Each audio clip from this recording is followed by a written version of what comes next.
Welcome to Biopractice webinar on complaint handling in compliance with FDA and ISO regulations. The presenter for today's webinar is Jeff Kassoff, RAC CMQ-OE, Director of Quality Motivators.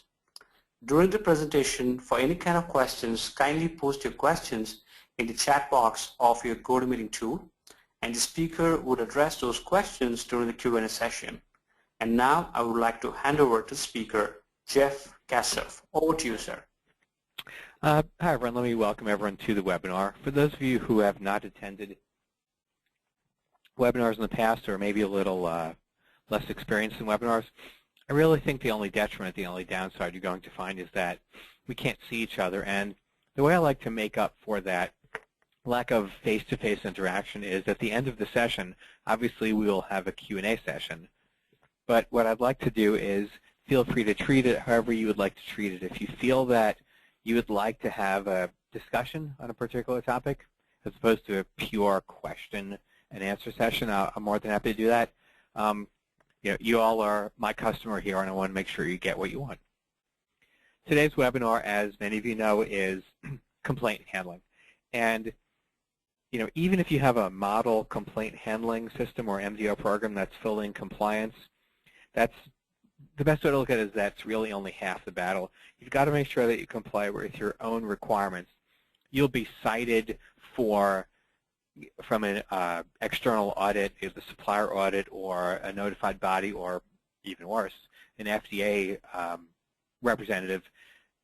Similarly, whether you don't comply with your internal requirements as compared to external requirements, that's something that's very critical to remember. A non-compliance is a non-compliance. Looking at the agenda for today's presentation, we'll begin with the evolution of the regulations. I think it's always important to know kind of how you got to where you are. It's easier to understand that. Talk about the definition. I like to follow up definition in all of my webinars, not just this one, with how that definition is applied. I think it's critical that when we learn something, not just this webinar in particular, but when you learn something, you need to understand how it applies to you or your practice. Then I want to spend a few minutes speaking about non-compliance. What I find is that there are quite a few companies out there who waste their time on, not necessarily going to call it a non-value added activity, because I'm not really talking continuous improvement or lean methodologies here. But if you handle a type of customer feedback as a complaint, and that customer feedback does not meet the regulatory definition of a complaint, you're wasting time. Then I want to talk about, then I'll visit a section which I like to title Complaints Must Be. Just a few requirements for complaints and a little explanation, elaboration on those. Then I want to talk about complaint investigation. The concept of the root cause investigation is not a new one at all, but what I find in my experience is that quite a few people fail to understand the necessity of the root cause investigation. Then we'll talk about closing complaints. I'm not going to give away any spoilers here, but you'll notice the word closing is in quotation marks. Then we'll talk about context of a complaint form. This is far less of a regulatory requirement and more or less of, based on my experience, what I find is useful when you have a complaint form, either manual or electronic, and the information is conveyed across your company to various people, what information everybody likes to see. Then I'll talk about complaint review and trending.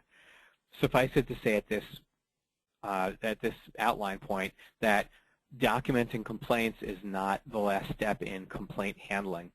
Each complaint has to be individually reviewed, and complaints should be trended on a periodic basis. Then I'll spend, admittedly, a few minutes, because we only have an hour here, talking about reportable events, the MDR event here in the States or the competent authority reportable event in the European community.